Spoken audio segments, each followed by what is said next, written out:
നമ്മുടെ ഗവൺമെന്റിന് അല്ലെങ്കിൽ ടോട്ടൽ ഇന്ത്യൻ ഗവൺമെന്റിന് ഈ ഇൻഇക്വാലിറ്റി മാറ്റാൻ വേണ്ടിയിട്ട്, കാരണം നമുക്ക് എല്ലാവർക്കും അറിയാവുന്ന ഒരു സത്യം എന്ന് പറഞ്ഞു കഴിഞ്ഞാൽ പ്രൈവറ്റ് സെക്ടറിലെ ടോട്ടൽ നമ്പർ ഓഫ് എംപ്ലോയീസിനെ കമ്പയർ ചെയ്യാൻ തന്നെ നമുക്ക് പറ്റില്ല പബ്ലിക് സെക്ടറുമായിട്ട്. കാരണം ആകെ റെയിൽവേസ് ഒരു സാധനം മാറ്റി നിർത്തിയാൽ വളരെ കുറച്ചാണ് ഗവൺമെന്റ് എംപ്ലോയീസ്. റൈറ്റ്, റെയിൽവേസ് ആണ് ഏറ്റവും കൂടുതലുള്ളത്. അവരെ മാറ്റി നിർത്തി കഴിഞ്ഞ് കഴിഞ്ഞാൽ പിന്നെ ഒന്നുമില്ല. ഇനി അവരെ വെച്ചോണ്ടാണെങ്കിൽ പോലും 85% നമുക്ക് പ്രൈവറ്റ് എംപ്ലോയീസ് ആണ്.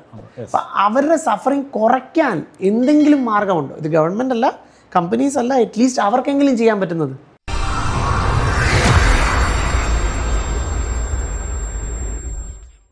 പ്രൈവറ്റ് സെക്ടറിൻ്റെ ഇപ്പം നമുക്ക് തന്നെ അറിയാം, ഇവർ പ്രോഫിറ്റിനകത്ത് കുറയുന്നില്ലല്ലോ. ഇപ്പം ഞാൻ പറയാമല്ലോ, 8 മണിക്കൂറിന് പകരം 12 മണിക്കൂർ വർക്ക് ചെയ്യാനായിട്ട് ഇൻഫോസിസിൻ്റെ ചെയർമാൻ അല്ല മുൻ ചെയർമാൻ നമ്മളോട് പറയുമ്പോഴും എംപ്ലോയീസിന് കഴിഞ്ഞ 3 വർഷമായിട്ട് പ്രൈവറ്റ് കമ്പനികൾ എന്തുകൊണ്ട് അവരുടെ അല്ലെങ്കിൽ അവർക്ക് ഇൻക്രിമെൻറ്റ് കൊടുക്കുന്നില്ല? അത് അവരുടെ പ്രോഫിറ്റിൽ ബാധിക്കാതിരിക്കാൻ വേണ്ടിയായിരിക്കാം. അപ്പോൾ ആ രീതിയിലുള്ളൊരു പ്രഷർ ഈ പ്രൈവറ്റ് കമ്പനികളുടെ മുകളിൽ വരുന്നില്ല. ഒരു നെഗോസിയേഷൻ പവർ പ്രൈവറ്റ് സെക്ടറിന് കുറവാണെന്ന് തോന്നുന്നു. അത് തന്നെയായിരിക്കും കാരണം ഈ ഒരു രീതിയിലേക്ക് അവരുടെ ഇൻകം ജനറേറ്റ് ചെയ്യാനൊക്കാത്തത്. പിന്നെ ഇന്ത്യയിലൊരു പ്രത്യേകിച്ച് കേരളത്തിലെ ഒരു പ്രത്യേകത എന്ന് പറഞ്ഞു കഴിഞ്ഞാൽ, കേരളത്തിൽ പ്രൈവറ്റ് സെക്ടറിൻ്റെ എക്സിസ്റ്റൻസ് വളരെ മിനിമം ലെവലിലാണ്. അവിടെ ഈ 25,000 30,000 എന്ന് പറയുമ്പോൾ ഒരു വലിയ അല്ലെങ്കിൽ ഒരു ഗുഡ് ഡീസൻറ്റ് സ്റ്റാർട്ടിങ് സാലറി എന്ന് പറയുമ്പം ചെന്നൈയിലെ ബാംഗ്ലൂരിലോ അതല്ല അവസ്ഥ. ഇപ്പോൾ കേരളത്തിലെ ഒരു അവസ്ഥയുമായിട്ട്, കേരളത്തിലെ പ്രൈവറ്റ് സെക്ടറിൻ്റെ ഒരു അവസ്ഥയുമായിട്ട് കമ്പയർ ചെയ്തിട്ട് നമ്മൾ ഗവൺമെൻറ് ജീവനക്കാരുമായിട്ട് കമ്പയർ ചെയ്യുന്നതിനകത്തൊരു അനോമലി ഉണ്ട്. എന്നാൽ ചെന്നൈയിലാണെങ്കിലും ബാംഗ്ലൂരാണെങ്കിലും ഒരു സ്റ്റാർട്ടിങ് സാലറിയും ഒരു സ്റ്റാർട്ടിങ് 55,000 50,000 മുകളിലാണ്. ഇപ്പോൾ ഞാൻ കഴിഞ്ഞ പ്രാവശ്യം ബാംഗ്ലൂർ ക്രൈസ്റ്റ് ഭാരത കോളേജ് ആവറേജ് എന്നുള്ളൂ, അല്ലാതെ വലിയ ഞാൻ ടോപ്പ് എലീറ്റ് കോളേജ് എന്ന് പറഞ്ഞില്ല. അവിടെ തന്നെ MBA ഗ്രാജുവേറ്റ്സിൻ്റെ സ്റ്റാർട്ടിങ് സാലറി 10 lakhs മുകളിലാണ് പ്രൈവറ്റ് സെക്ടറിലേക്ക് വന്നത്. അപ്പം ഓൾമോസ്റ്റ് 80,000 പ്ലസ് ഒരു പെർ മന്ത് കിട്ടുന്നുണ്ട്. അപ്പം ഇന്ത്യയിലെ അങ്ങനത്തെ ഇപ്പം പ്രൈവറ്റ് യൂണിവേഴ്സിറ്റികളിൽ നിന്നൊക്കെ പ്രൈവറ്റ് സെക്ടറിലേക്ക് വന്നിരിക്കുന്നതിനകത്ത് 15 to 20 lakhs. ഇപ്പം LPU ഒരു പഞ്ചാബ് യൂണിവേഴ്സിറ്റിയാണ്, അവിടെയൊക്കെ അവരുടെ പരസ്യങ്ങൾക്കകത്ത് കാണുന്നത് ഒരു average cost of the company എന്ന് പറയുന്നത് ഒരു 10 lakhs മുകളിലായിട്ടാണ് അവർ അവകാശപ്പെടുന്നത്. ഐ മീൻ എത്രത്തോളം അത് ശരിയാണെന്ന് അറിയത്തില്ല. അപ്പം കേരളത്തിലെ പ്രൈവറ്റ് സെക്ടറിലെ സാലറി കുറയുന്നതിന് കാരണം കേരളത്തിലെ പ്രൈവറ്റ് സെക്ടറിൻ്റെ വീക്ക്നെസ് ആയിട്ട് തന്നെയാണ് ഞാൻ കണക്കാക്കുന്നത്. കേരളത്തിൽ കാലാകാലങ്ങളിൽ നമ്മൾ പ്രൈവറ്റ് സെക്ടറിനെ പ്രൊമോട്ട് ചെയ്യാനായിട്ടുള്ള കാര്യം നടന്നിട്ടില്ല. അതുമല്ല, ഇവിടുത്തെ കാശുള്ളവർക്കും കേരളത്തിൽ ഇൻവെസ്റ്റ് ചെയ്യാനുള്ള ധൈര്യമില്ലായ്മ ആയിരിക്കും. കാരണം കേരളത്തിലൊരു കൃത്യമായിട്ടുള്ളൊരു വ്യവസായ അടിത്തറയില്ല, ഐ മീൻ ഒരു ഇൻഡസ്ട്രിയൽ ബേസ് ഇല്ല. ഇതെല്ലാം കാരണങ്ങൾ കൊണ്ടാകാം കേരളത്തിലെ ആവറേജ് സാലറി പ്രൈവറ്റ് സെക്ടറിൽ വളരെ കുറവാണ്, അത് സംഭവിച്ചു. പക്ഷേ അതുമായിട്ട് കമ്പയർ ചെയ്യുമ്പോൾ ഒരു മുമ്പേ പറഞ്ഞാൽ 3 times 4 times എന്നൊക്കെ പറയുന്നത് വളരെ മിസ്ലീഡിങ് ആണ്. ഇപ്പം ഞങ്ങളുടെ കോളേജ് അധ്യാപകരുടെ കാര്യത്തിൽ തന്നെ ഞങ്ങൾക്കറിയാം, ഒരു ഗ്രൂപ്പ് ഓഫ് അല്ലെങ്കിൽ അസോസിയേറ്റ് പ്രൊഫസർഷിപ്പിനൊക്കെ മുകളിലോട്ട് വരുന്ന ആൾക്കാർക്ക് നിങ്ങൾ ഈ പറയുന്ന ലക്ഷങ്ങളുടെ ശമ്പളത്തിൻ്റെ കാര്യങ്ങളൊക്കെ ഉള്ളൂ. അല്ലാതെ ബാക്കിയുള്ളവരൊക്കെ അതിനൊക്കെ വളരെ താഴെ നിൽക്കുന്ന ശമ്പളക്കാരാണ് വരുന്നത്. അപ്പം അങ്ങനെ വരുമ്പോൾ പോലും പൊതുസമൂഹത്തിന് വലിയൊരു തെറ്റിദ്ധാരണ ഉണ്ടാകുന്നുണ്ട്. സർക്കാർ ശമ്പളവുമായിട്ട് ബന്ധപ്പെട്ടും സർക്കാർ സ്പെൻഡിങ്ങുമായിട്ട് ബന്ധപ്പെട്ടും ഒരു തെറ്റിദ്ധാരണ ഉണ്ടാകുന്നുണ്ട്. അതില്ലെന്ന് ഞാൻ പറയുന്നില്ല. പക്ഷേ ഇൻഫർമേഷൻ ജനങ്ങളിലേക്ക് കൃത്യമായിട്ട് എത്തിച്ചേരാത്തതുകൊണ്ടായിരിക്കാം വളരെ കൃത്യമായിട്ടൊരു വെറുപ്പാണ്. ഐ മീൻ പബ്ലിക് സെക്ടറിനോട് അല്ലെങ്കിൽ സർക്കാർ ജീവനക്കാരോട് ഒരു വെറുപ്പിൻ്റെ പോലും ഒരു നേച്ചർ കേരളത്തിൽ വളരെ ശക്തമായിട്ട് കാണുന്നുണ്ട് പൊതുസമൂഹത്തിനിടയിൽ. ഞാൻ ഇല്ലെന്ന് ഞാൻ പറയുന്നില്ല. അല്ല, സാർ പറഞ്ഞ ആ എക്സാമ്പിൾ അതൊരു സത്യാവസ്ഥയാണ്. അതിന് കാരണം എന്ന് പറഞ്ഞു കഴിഞ്ഞാൽ, ഇപ്പോൾ ഒരു സർക്കാർ സ്ഥാപനത്തിൽ നമ്മളൊരു പേപ്പർ വർക്കിനോ ഒരു ഡോക്യുമെന്റേഷനോ ചെല്ലുക എന്ന് വെച്ചോ, ഞാൻ ഈ കഴിഞ്ഞ ആഴ്ച പോയപ്പോൾ പഞ്ചായത്തിൽ ചെന്നപ്പോൾ പഞ്ചായത്ത് ഓഫീസില്ല, അദ്ദേഹം അവിടെ ഇല്ല. താലൂക്ക് ചെന്നപ്പോൾ താലൂക്ക് ഓഫീസറില്ല. പിന്നെ മറ്റൊരു വ്യക്തി കൂടെ ഉണ്ടായിരുന്നത് കൊണ്ട് വിളിച്ച് സംസാരിച്ച് എവിടെ അങ്ങനെ ഇങ്ങനെയൊക്കെ പറഞ്ഞിട്ട്, അത് അവിടുത്തെ ഒരു മെയിൻ ആളായതുകൊണ്ട് പവറിലുള്ള വ്യക്തി ആയതുകൊണ്ട് നടന്നു. ഞാൻ അല്ലെങ്കിൽ ഒരു സാധാരണക്കാരൻ ചെല്ലുമ്പോൾ അവർ ഗവൺമെന്റ് ഓഫീസ് എന്ന് പറയുമ്പോൾ കാണുന്ന ഇതാ, ആളവിടെ ഇല്ല, പക്ഷേ അയാൾക്ക് ശമ്പളം കിട്ടുന്നുണ്ട്. ബട്ട് പേര് വരുന്ന ഉടനെ എല്ലാവരെയും ചേർത്താണ് ഈ ഗവൺമെന്റ് എംപ്ലോയീസ് എന്ന് പറഞ്ഞിട്ട് നമ്മൾ ഒരൊറ്റ ബ്രാക്കറ്റിൽ ഇട്ടിട്ടാണ് ചീത്ത വിളിക്കുന്നത്. അപ്പം ഇതിനകത്ത് രണ്ടാമത്തെ ആംഗിൾ സാറ് പറയുന്നത് പറഞ്ഞാൽ, ചെന്നൈ അല്ലെ ബാംഗ്ലൂർ മറ്റ് സംസ്ഥാനങ്ങളിലെ സിറ്റുവേഷൻ വെച്ച് നോക്കുമ്പോൾ നമ്മുടെ പ്രൈവറ്റ് സെക്ടറിനെ ചവിട്ടി താഴ്ത്തി നിർത്തിയിരിക്കുന്ന രീതിയിലാണ്. തുടക്കത്തിൽ പറഞ്ഞ പോലെ ക്യാപിറ്റലിസത്തെ കേരളത്തിൽ നിന്ന് അകത്തി നിർത്തിയിരിക്കുന്ന രീതിയിലാണ് തലമുറകളായിട്ട്, ഇന്നലെ അല്ല കുറേ കാലമായിട്ട് മുതലോളിത്തം തുലയട്ടെ എന്നൊരു ടോണലിലാണ് നമ്മുടെ ആളുകൾ കൊണ്ടുപോകുന്നത്. ഇതിന് മാറ്റം വരുത്താൻ നമ്മുടെ കുട്ടികളിൽ ഉത്തേജനം ഇതിന് കൊടുത്താൽ മതിയോ? കുട്ടികളിൽ കൊടുക്കാം, പക്ഷേ വളരെ പോസിറ്റീവായിട്ടുള്ള ചില ചേഞ്ചസ് ഗവൺമെന്റ് തലത്തിലും കാണാൻ തുടങ്ങിയിട്ടുണ്ട്. നമുക്ക് തന്നെ അറിയാമല്ലോ, ഇപ്പം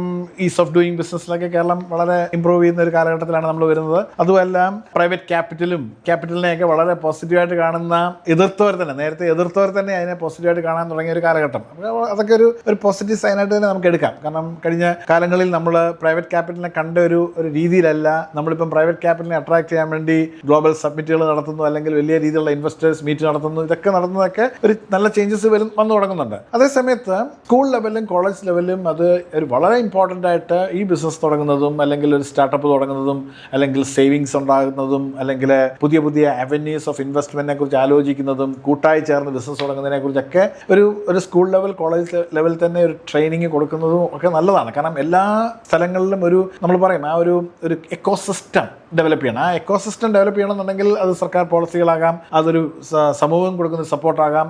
സമൂഹം പരാജയത്തിനെ വളരെ നെഗറ്റീവായിട്ട് കാണുന്ന ഒരു സമൂഹമാണ് കേരളത്തിൽ. കാരണം ഒരാൾ ഒരു കാര്യം നടത്തി പരാജയപ്പെട്ട് കഴിഞ്ഞ് കഴിഞ്ഞാൽ നാട്ടുകാർ മൊത്തം പിന്നെ അവനെ ചെയ്ത് വിളിക്കുന്ന രീതി. അപ്പോൾ ആ കാഴ്ചപ്പാടുകളൊക്കെ ഒന്ന് മാറുവാണെങ്കിൽ more people will come out. അപ്പം കൂടുതൽ ആൾക്കാരും ഇപ്പം ഞങ്ങൾ തന്നെ പിള്ളേരോട് പറഞ്ഞിട്ട് ജോലി കണ്ടെത്താൻ സാധിച്ചില്ലെങ്കിൽ നിങ്ങൾ 1, 2, 3 പേര് ചേർന്ന് ഒരു പുതിയ ഐഡിയാസ് ഒക്കെ ഇംപ്ലിമെന്റ് ചെയ്യാൻ വേണ്ടി ശ്രമിക്കുക, അല്ലെങ്കിൽ ഒരു ബിസിനസ് തുടങ്ങാൻ വേണ്ടി ശ്രമിക്കുന്നത് ഞങ്ങൾ പറയാറുണ്ട്. അപ്പം ആ രീതിയിലൊക്കെ കുട്ടികളെ നമ്മൾ എൻകറേജ് ചെയ്യുവാണെങ്കിൽ ഒരു സ്കൂൾ ലെവലിൽ തന്നെ, ഞാൻ അതാണ് ആദ്യം തന്നെ പറഞ്ഞത്, ഒരു ഹാബിറ്റ് ഫോർമേഷൻ, അല്ലെങ്കിൽ അതൊരു should become part of the attitude. മനസ്സിലായി. അല്ല, അത് ഈ പറയുന്ന പോലെ എന്താ പറയുന്നത്, എല്ലാവർക്കും പെട്ടെന്ന് മനസ്സിലായില്ലെങ്കിലും അത് മനസ്സിലാകുമ്പോൾ അതിൽ ഒരുപാട് യാഥാർത്ഥ്യം ഉണ്ട് എന്ന് തിരിച്ചറിയുന്ന ഒരു വിഷയമാണത്. ഇനി അടുത്തൊരു ചോദ്യം ഞാൻ പ്രിപ്പയർ ചെയ്ത് വെച്ചിരുന്നതെന്ന് പറഞ്ഞു കഴിഞ്ഞാൽ ഈ ഗവൺമെൻറ് എംപ്ലോയീസിനെ റിലേറ്റഡ് തന്നെയാണ്.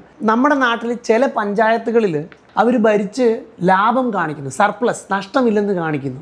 ചില സ്റ്റേറ്റിൽ, ഇന്ത്യയിൽ അവർ റേഷൻ വരെ വീട്ടിൽ കൊണ്ട് കൊടുക്കുന്നു നഷ്ടമില്ലാതെ. ഓഡിറ്റ് ഏജൻസീസ്, ഇന്റർനാഷണൽ ഏജൻസീസ് വന്ന് ഓഡിറ്റ് ചെയ്തിട്ട് പോലും അവർക്ക് സർപ്ലസ് ഉണ്ടായിരുന്നു. റൈറ്റ്. ഇപ്പം ആ ഗവൺമെൻറ് മാറിയ ഉടനെ ആൾക്കാർ റോഡില്ല, സമരമാണ്. ബട്ട് ചില ഏരിയകളിൽ ഇച്ചിരി പഠിത്തവും വിവരമുള്ളവർ വന്ന് ഭരിച്ച് കാണിക്കുമ്പോൾ അതിൽ ഒരുപാട് വ്യത്യാസം കാണുന്നു. എന്ന് വെച്ചാൽ ആ കിട്ടുന്ന റവന്യൂവിൽ നിന്ന് തന്നെ ജനങ്ങൾക്ക് കൊടുക്കാനുള്ള സർവീസുകളൊക്കെ കൊടുത്തുകൊണ്ട് സർപ്ലസ്, ലാഭം എന്നുള്ളതല്ല, കടം വാങ്ങൽ ഒഴിവാക്കുന്നു എന്നുള്ളൊരു യാഥാർത്ഥ്യമാണ്. ഇത് എന്തുകൊണ്ട് അക്രോസ് ദ സ്പെക്ട്രം നമുക്ക് സാധിക്കുന്നില്ല? അത് നമ്മുടെ ഒരു പഞ്ചായത്തിൻ്റെ ഒരു വരുമാനം എന്ന് പറയുന്നത് അവർക്ക് സ്വന്തമായിട്ടുള്ള വരുമാനം വളരെ ലിമിറ്റഡാണ്. പ്രത്യേകിച്ചും അവർ റൺ ചെയ്യുന്നത് സംസ്ഥാന കേന്ദ്ര സർക്കാരുകളുടെ ഗ്രാൻറ്റുകൾ, അല്ലെങ്കിൽ അവിടെ നിന്ന് കിട്ടുന്ന സഹായത്തിൽ കൂടാണ് ഒരു പഞ്ചായത്ത് നടക്കുന്നത്.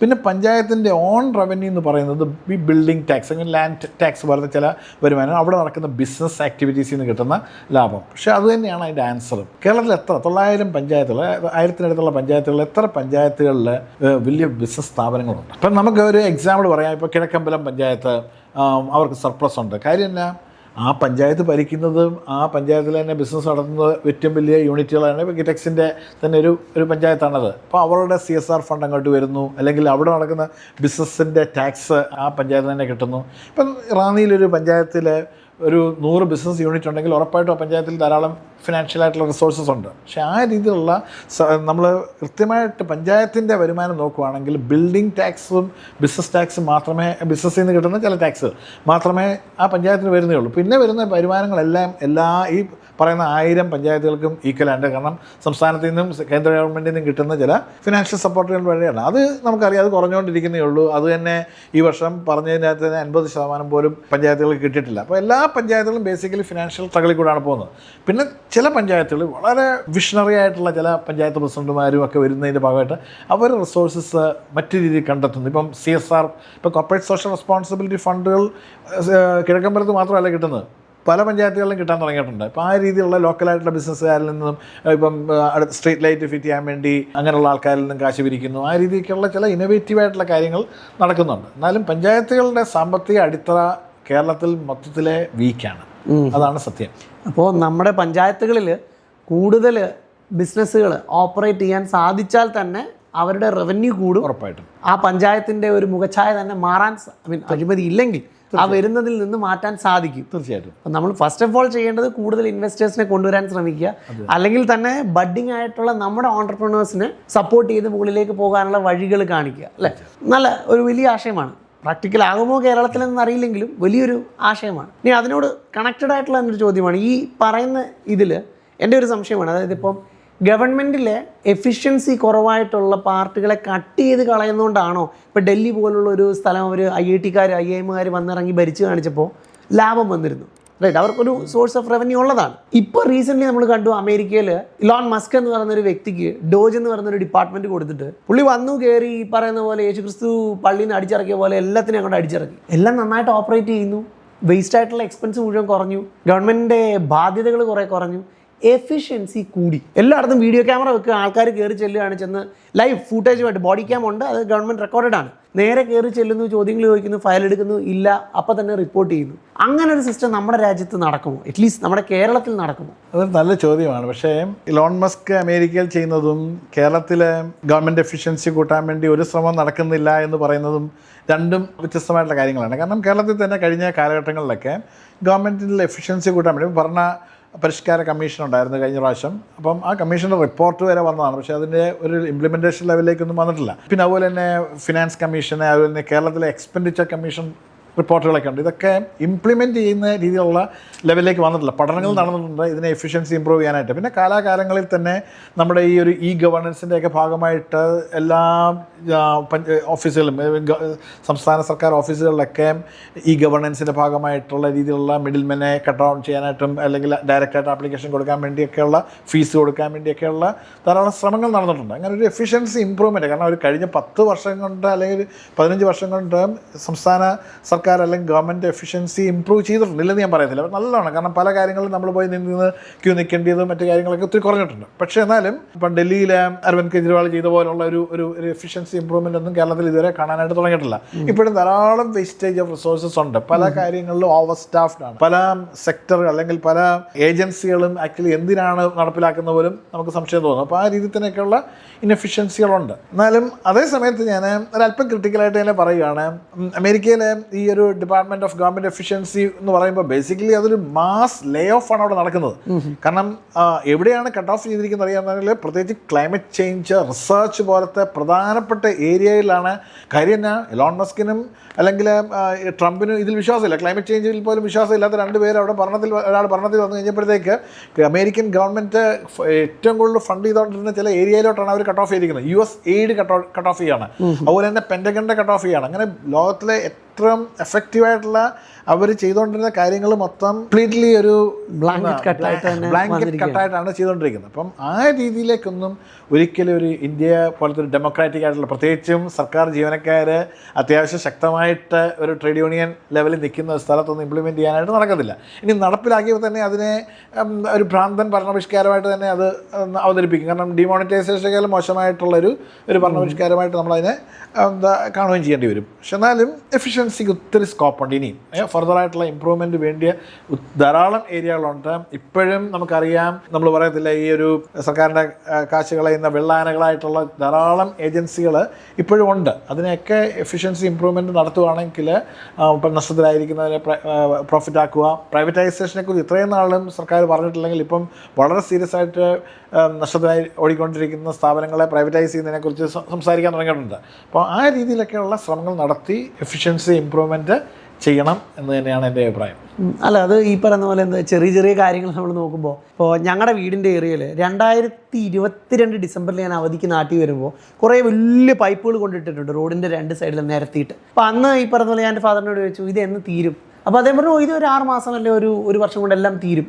ഇതിപ്പോൾ 2025 ആ പൈപ്പ് ഇന്ന് അവിടെ കിടക്കുന്നതേ ഉള്ളൂ. അപ്പോൾ ഞാനല്ലെങ്കിൽ ഇത്രയും ക്യാപിറ്റൽ മുടക്കി ഈ സാധനം എല്ലാം വാങ്ങിച്ച് നിരത്തി ഇത്രയും കിലോമീറ്റർ കണക്കിന് ഇട്ടേക്കുക, കോർഡിനേഷൻ ഇല്ലാതെ. ഞാൻ സിവിൽ എഞ്ചിനീയർ ആണ് ബേസിക്കലി. അപ്പോൾ നമ്മൾ കൺസ്ട്രക്ഷൻ ഫീൽഡിലുള്ളപ്പോൾ എല്ലാ ഡിപ്പാർട്ട്മെൻറ്റിൻ്റെയും കോർഡിനേഷനോട് കൂടിയാൽ നമുക്ക് JIT, അത് പണ്ട് മുതലേ ഉള്ളൊരു കോൺസെപ്റ്റാണ്, ജസ്റ്റ് ഇൻ ടൈം ഡെലിവറി ആയിട്ടേ വരുള്ളൂ. അപ്പോൾ ക്യാപിറ്റൽ വേസ്റ്റ് ആകുന്നില്ല. ഇവിടെ ഒരു കോർഡിനേഷനും ഇല്ല. അവർ വന്ന് റോഡ് താറിയിട്ട് പോകും, അടുത്ത ടീം വന്ന് കുത്തിപ്പൊളിക്കും. ഇതാ കുത്തിപ്പൊളിച്ചിട്ട് പുറത്ത് പൈപ്പ് വെച്ചേക്കുക, അതങ്ങ് ഇറക്കി വെച്ചിട്ട് പോലും ഇല്ല. അപ്പോൾ ഏതെങ്കിലും ഒരു വണ്ടി ആക്സിഡൻ്റ് ആയാൽ പോലും ആ പൈപ്പ് പൊട്ടി, റൈറ്റ്, അത് നഷ്ടമാണ് സാധാരണക്കാരൻ. അപ്പോൾ ആ ഒരു കാഴ്ചപ്പാടിലാണ് ഞാൻ ചോദ്യം ചോദിച്ചത്.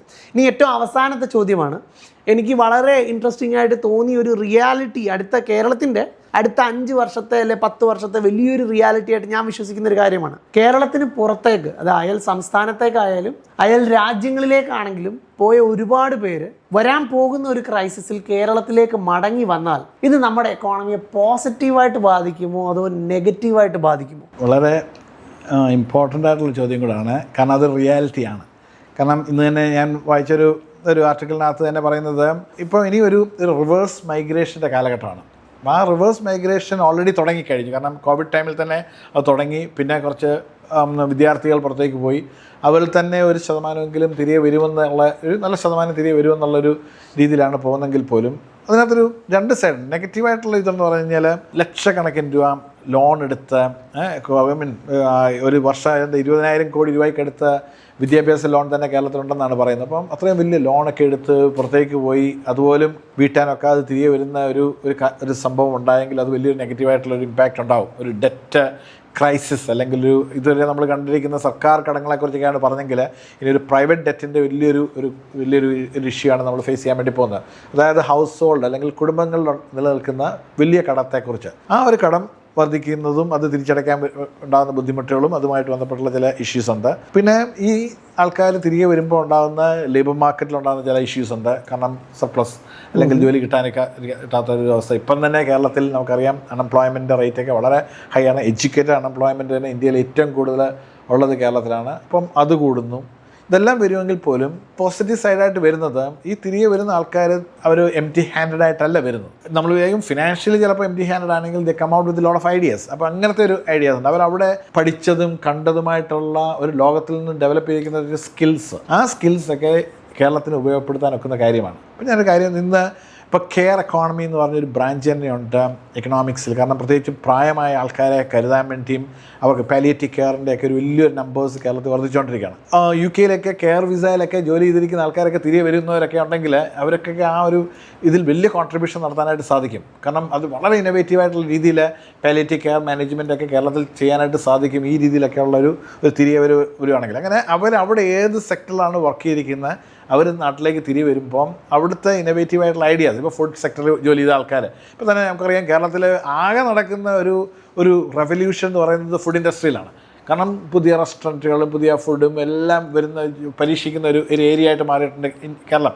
അത് ഒരു വ്യത്യാസമില്ലാതെ അങ്ങ് കാസർഗോഡ് തൊട്ടങ്ങ് കന്യാകുമാരി വരെ ഇതേ രീതിയിൽ നമുക്ക് കാണാനായിട്ട് സാധിക്കും. അപ്പോൾ ആ സെക്ടറിലൊക്കെ കൂടുതൽ ചേഞ്ചസും കൂടുതൽ ഇൻവെസ്റ്റ്മെൻറ്റും ഒക്കെ അവിടെ വരാനായിട്ട് സാധ്യതയുണ്ട്.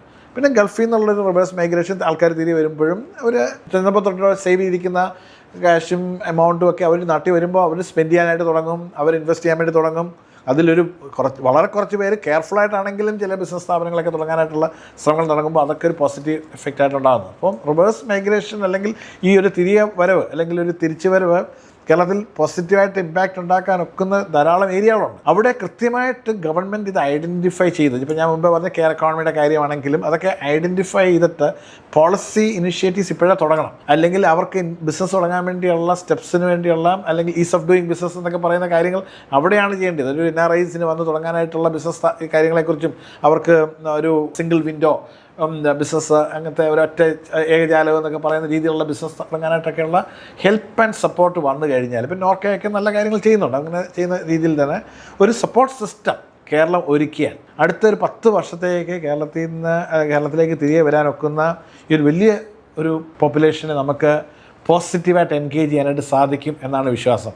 എങ്കിലും അതിൻ്റെ നെഗറ്റീവായിട്ടുള്ള കോൺസിക്വൻസസ് ഞാൻ ഓൾറെഡി പറഞ്ഞു. വലിയ രീതിയിലുള്ള കടമെടുത്ത് ഇവിടുന്ന് പോയ വിദ്യാർത്ഥികളൊക്കെ അവിടെ ജോലി കണ്ടെത്താനായിട്ട് സാധിച്ചില്ലെങ്കിൽ അവർക്ക് വേണ്ടി വെയിറ്റ് ചെയ്യുന്ന വലിയൊരു ഡെറ്റ് ട്രാപ്പ് തന്നെയാണ്. ആ കടക്കണിയിൽ നിന്ന് അവരെ രക്ഷിക്കാനായിട്ടാണെങ്കിലും എന്തെങ്കിലും സർക്കാരും അല്ലെങ്കിൽ പൊതുസമൂഹം ചെയ്യുമെന്ന് ഞാൻ വിശ്വസിക്കുന്നു. ഓക്കെ. അപ്പോൾ നമുക്ക് സാധാരണ രീതിയിൽ ഒരു സാധാരണ കുടുംബം നടത്തുന്നൊരു വ്യക്തിക്ക് വരുന്ന ചോദ്യങ്ങളും അതിന് തക്കതായിട്ടുള്ള മറുപടിയുമാണ് നമ്മളിവിടെ കിട്ടിയത്. ഇത്രയും നേരം ക്ഷമയോടുകൂടെ നമ്മുടെ ചോദ്യങ്ങൾ കേൾക്കുകയും അതിന് നമുക്ക് ഈ മറുപടികളൊക്കെ ഇത്ര ഡീറ്റെയിൽ ആയിട്ട് പറഞ്ഞു തരികയും ചെയ്ത സാറിനുള്ള താങ്ക്സ് അറിയിക്കുന്നു. ഈ വീഡിയോ നിങ്ങൾ കണ്ട് ഇതുവരെ നിങ്ങൾക്ക് വാല്യൂ ലഭിച്ചുവെങ്കിൽ ഹിറ്റ് ദാറ്റ് ലൈക്ക് ബട്ടൺ.